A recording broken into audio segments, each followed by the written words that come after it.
Voilà, il s'agit tout d'abord d'une journée purement consacrée à la citoyenneté. C'est une journée consacrée à l'embellissement, au nettoyage des écoles, qui a été instituée par les plus hautes autorités du pays, le président de la République. Et donc, nous sommes aujourd'hui très contents d'accueillir toute la communauté de Malika, donc, qui nous ont permis d'avoir une école prête à accueillir les enfants le 7, Inch'Allah. Donc, Inch'Allah, Inch'Allah, le 7. L'école a été nettoyée, l'école a été balayée. En plus, l'école également a été embellie. Et ça, grâce à l'apport du MONEP. Donc, le MONEP ici nous a beaucoup soutenus, il nous a beaucoup aidés sur le plan matériel. Donc, ils sont venus avec leurs moyens. Ils ont repeint les murs de l'école. Ils ont refait les tableaux. Et ils ont également fait de la maçonnerie, de la menuiserie.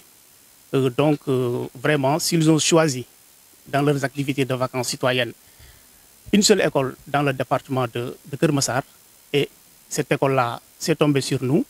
Donc, nous en sommes vraiment très, très contents et nous les remercions vivement. Qu'est-ce que vous laissez les mots qui gangrènent cet établissement et qu'est-ce que vous attendez de ce établissement? Bon, l'école date de 1952. Donc, c'est une école vieillissante. Les classes également présentent beaucoup de fissures par-ci, par-là. Les toits également commencent à s'écrouler.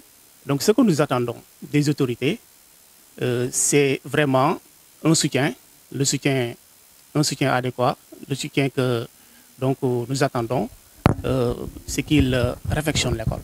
C'est exactement ce que nous attendons.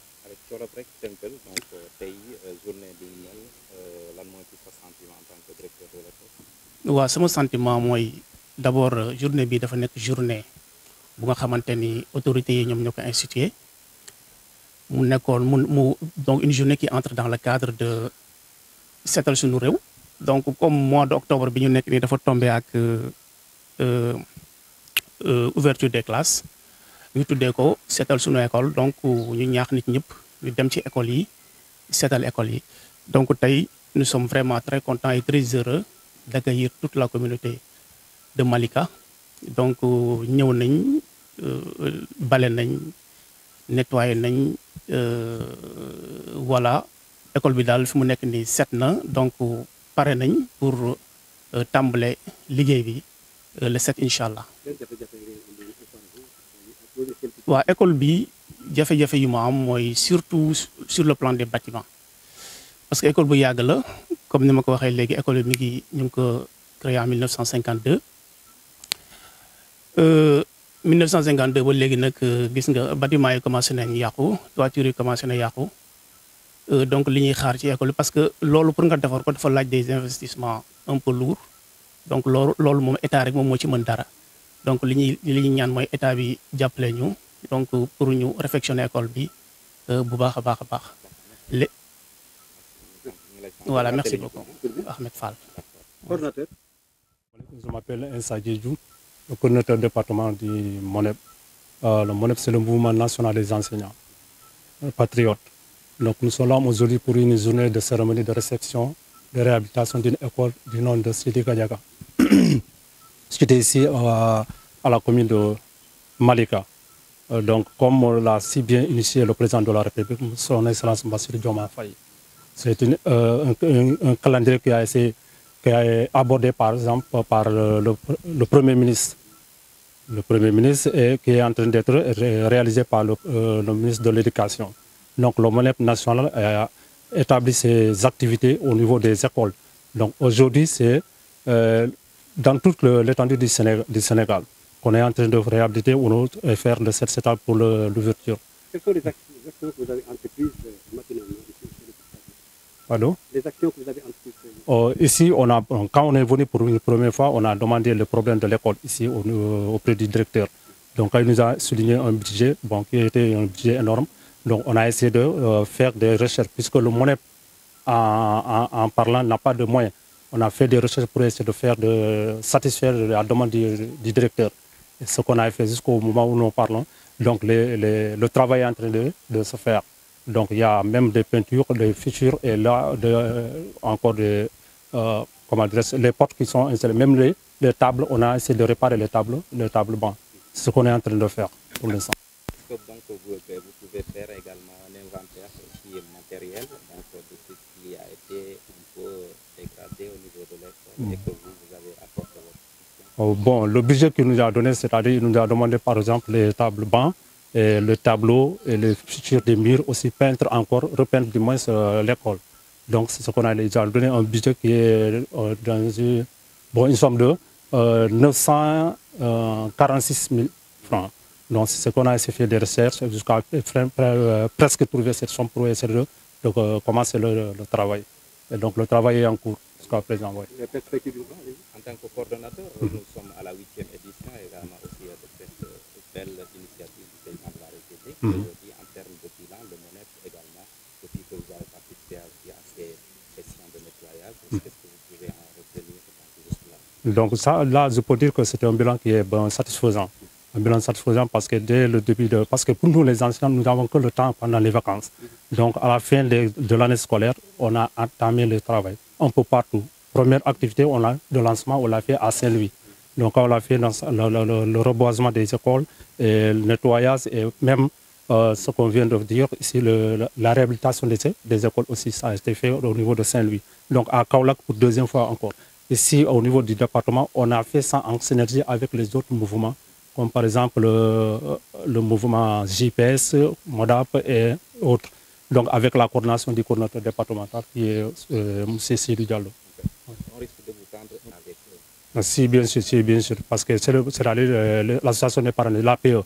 Donc même ici au niveau de Malika, il y a une association qui est tellement dynamique de sorte quand on est venu, c'est eux-mêmes qui nous ont accueillis ici. Donc c'est l'APE qui nous a accueillis avec le directeur et on a essayé de parler ensemble et nous ont donné ou dit du moins le problème de cette école. C'est sur ce lancer que nous sommes en train de faire. Aujourd'hui, c'est Malika. Oui, on a même voulu faire pour toutes les communes du département. Mais vu le nombre d'écoles qui sont là, il y a à peine 52 écoles élémentaires qui sont là. Donc avec le coup là, on a dit non, bon, il faut qu'on choisisse une seule commune pour essayer de voir. Dans la commune, on a choisi une école qui est cette école-là. Donc dans le département, on n'a fait qu'une seule. Donc peut-être la édition prochaine, on va essayer d'élargir la source. L'appel que vous lancez au niveau aux autorités pour qu'elles viennent en appoint. Donc l'appel que je lance au niveau des autorités, toujours à l'écoute des directeurs d'école. Parce que seul le directeur de l'école qui est habile à nous dire ce qu'est le mal de l'école. Donc comme nous l'avons fait, quand on est venu, on n'est pas allé vers le préfet ni l'autre, on est venu directement chez le directeur et le directeur nous a signé le mal de cette école. Et c'est ce qu'on est en train de réparer. L'appel des autorités. Oui, c'est ce que je dis bien. Les autorités n'ont qu'à être près des directeurs. Seul le directeur qui peut dire ce qui se passe au niveau de l'école. À part le directeur, je ne pense pas que quelqu'un d'autre pourra le faire. Bien, avant de quel waaw tey nag maa ngi nuyu ñëpp di sant encore di nuyu le directeur bu ñu accueillir tey si cette école. Donc dañu ñëw fii si école Seydi Anta Gadiaga pour essayer de faire la journée de réhabilitation yoo xamante ne président de la République lancé na ko mu nekk agenda du ministre de l'éducation. Le MONEP national jël ko di ko def agenda am tamit di koy dérouler dans tout le pays. Donc tey lu ñu ñëwee fii on a essayé de faire la réhabilitation de réparation des tableaux bancs et autres peintures autres. Alors donc ci loolu est-ce que mën nga ñu defal tuuti ci inventaire li ngeen fi fekk aussi ñaata lay toll ak yéen li ngeen fi compté def.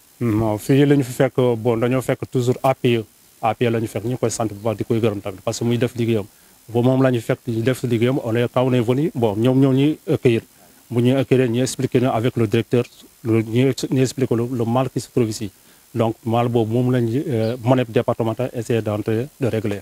Union nationale des parents d'élèves dafa defoon benn gëstu. mu gis nañu que presque toll na téeméer ak juróom fukk ak ñaari école yoo xamante ni ci région bu Dakar. rawatina ci banlieue. ñoom ñu ngi en état désastreux.